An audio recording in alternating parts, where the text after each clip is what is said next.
Kamusta dyan sa inyo? Kung isa kang siklista na gusto magsagada o di kaya mamasyal sa pulbundukin ng norte, ang video na ito ay para sa iyo.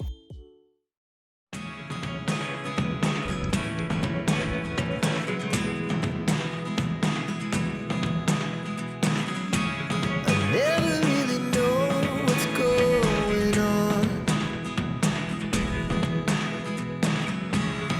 Look at me sometimes like all you want to do is run.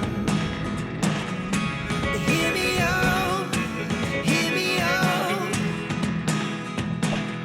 It's all the things you never show.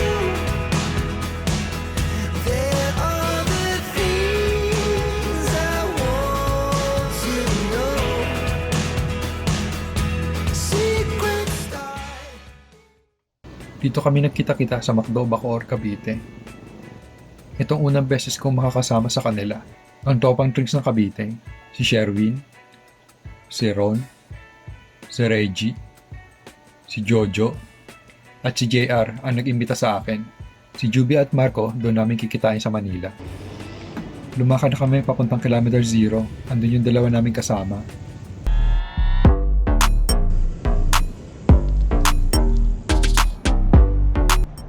Day 1, na makompleto na ang grupo, lumarga na kami.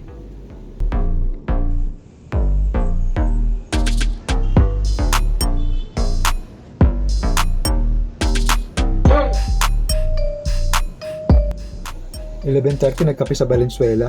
Napagkasunduan na wag na tumigil sa Gapan para makatipid sa oras.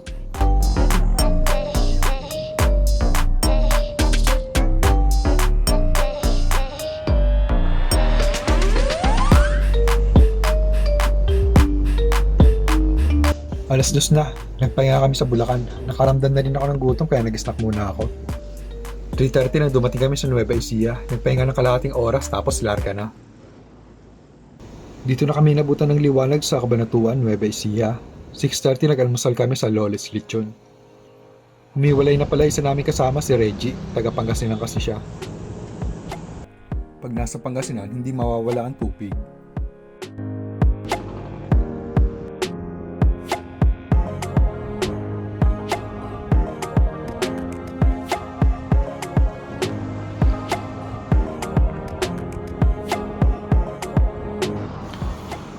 Alas 12 na kaya kumain muna kami sa San Jose, Nueva Ecija. Dito na din magsisimula mga ahon. Alam mo matitinding ahon kapag ganito ang itsura ng Google Maps. Simula sa kinanan namin sa San Jose, 67 kilometers papunta sa tutuluyan namin sa Aritaw. Doon kami magpapalipas ng gabi.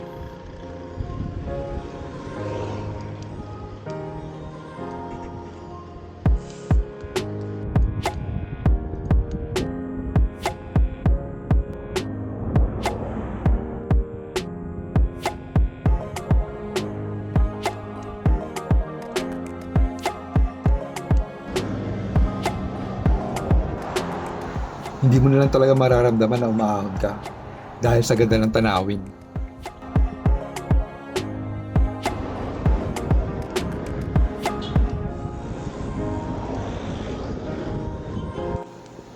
Sa layo ng tinakbo namin, nawala na sa tonong Ardico. Nasa 250 kilometers na ang nilalakbay namin. Kumakabiyos, titingnan ko lang. Kumakabiyos, titingnan ko lang. Ganyan na din sa akin eh. Wala na sa align. Ha? Oo. Okay naman? Kaya naghanap ako ng bike shop dyan. Hanap tayo bike shop. Oo. Kailangan masisira yung key natin. Inom lang ako. Tara. Sige, una na kayo. Ano daw? Sure ka. Parang na to, parang cave lang lang. Init.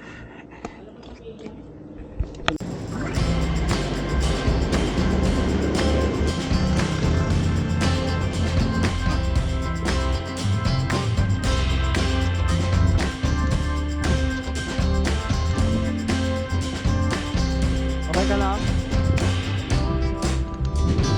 Okay ka lang?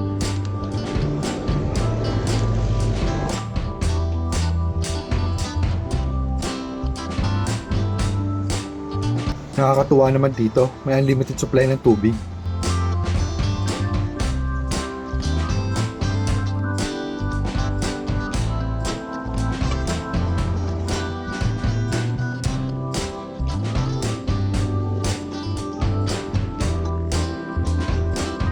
Ito yung boundary ng Nueva Ecija at Vizcaya. Madilim na makaahon kami sa Nueva Vizcaya.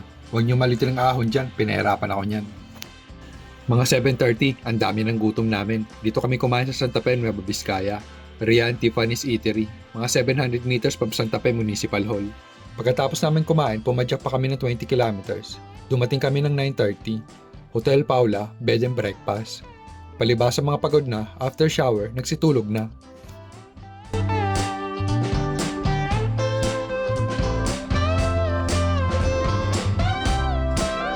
Kinabukasan, kape muna tapos ride out. Hanap kami ng makakainan.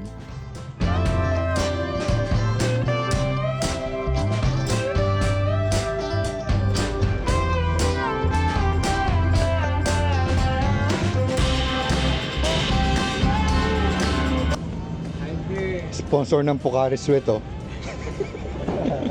8:40 na kumain kami ng agahan sa Garcia's Balot and Eatery.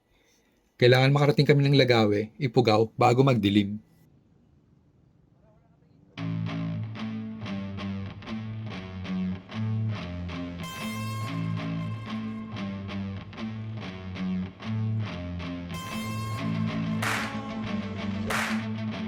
Hello, Nueva Vizcaya! Day 2, day 2! I wanna taste the pain. I think I'm seeing all red. 2 bullets in the gun, 1 shot to the head. I need a blank space. 'Cause everything is a threat, but I never back down. Man, I'd rather be dead. I'm making love to fate. She look better in bed. Never walk this life till I take my last breath. I wanna make a change. I got 1 life left, so I'm gonna go down swinging. Don't you forget. Isang paalala, pag ganito kainit, uminom ka palagi ng tubig. Kung maaari, every 20 minutes. Huwag mo antayin makaramdam ka ng gutom. Every 2 hours, kumakain ako ng carbohydrates.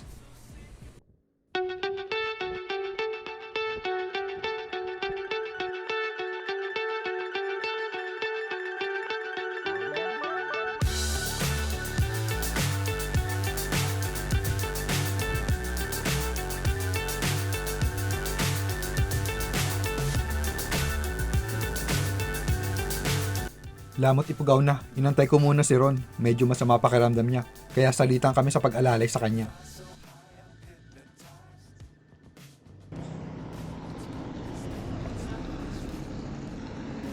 Diretso. Diretso.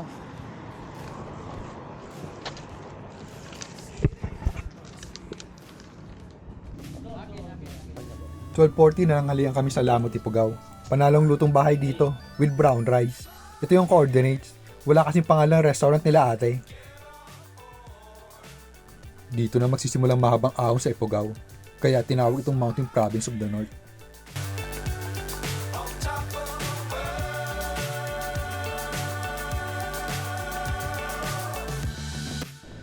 Estimate namin nasa 20 kilometers, puro ahon hanggang sa makarating sa Lagawe.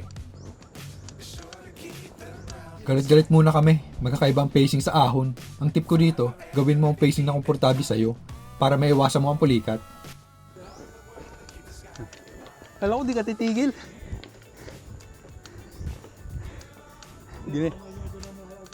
Ginanahan ka na naman. Baka malayo na agad kaya tigil mo tayo.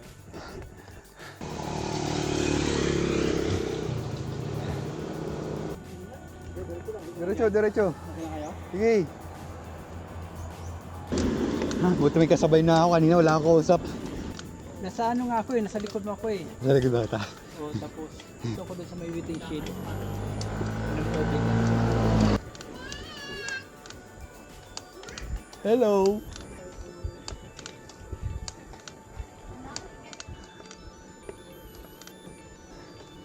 Stress. Stress na. Baka 2 hours na lang. Makalabas na tayo.